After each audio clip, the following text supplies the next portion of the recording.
Dans cette vidéo, nous allons aborder le thème du backing.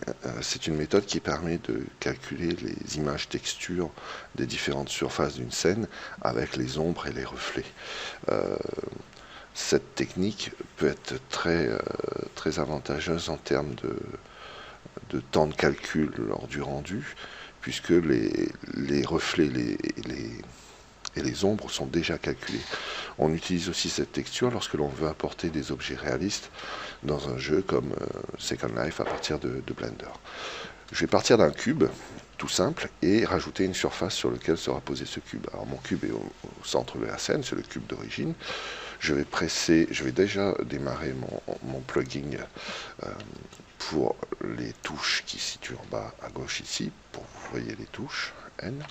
Je vais remonter mon cube d'une unité en pressant la touche CTRL, cliquant sur la flèche bleue et remonter mon cube d'une unité, voilà.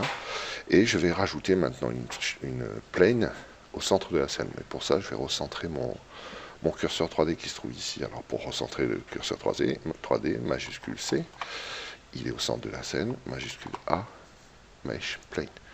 Ma plane est rajoutée, elle fait la même surface que le cube posé, donc je vais faire un scale de 5. S, 5, et je valide. Voilà, ma scène est prête.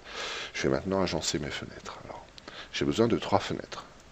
Donc, comme ceci, et la séparer au milieu ici. Je vais enlever le panneau T qui est ici, T et ici aussi. Hop, voilà. Dans le panneau du haut, je vais mettre par exemple l'UV Image Editor, et dans le panneau du bas, je vais mettre le Node Editor. Node Editor, voilà. Enlever le panneau N qui est ici, donc mettre le curseur là, N. Voilà, mon agencement est prêt, je vais pouvoir attaquer le baking.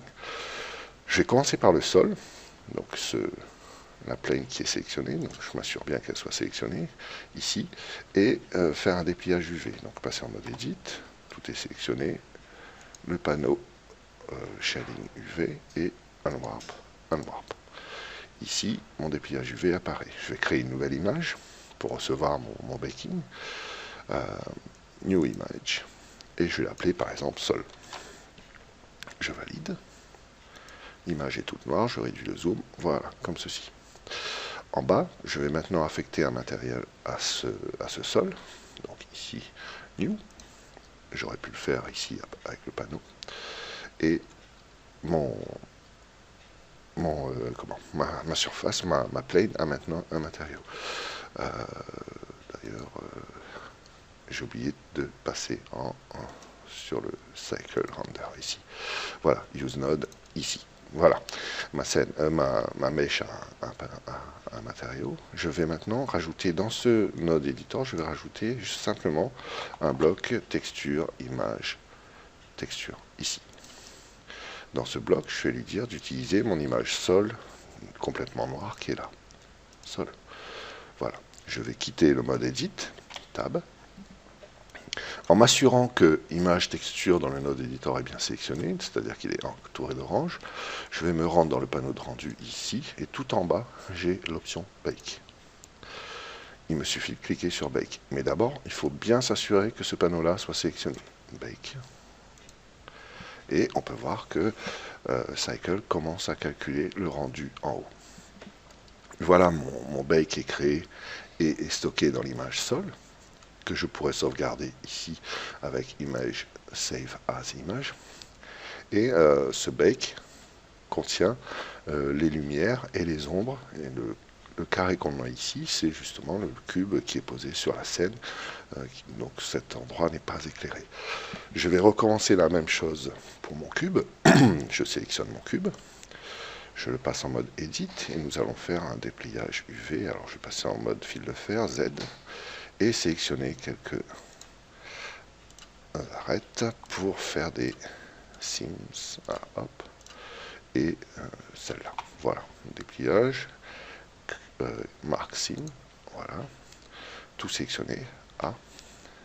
Ici, je vais créer une nouvelle image, New Image, pour avoir le backing de mon cube. Je vais l'appeler cube.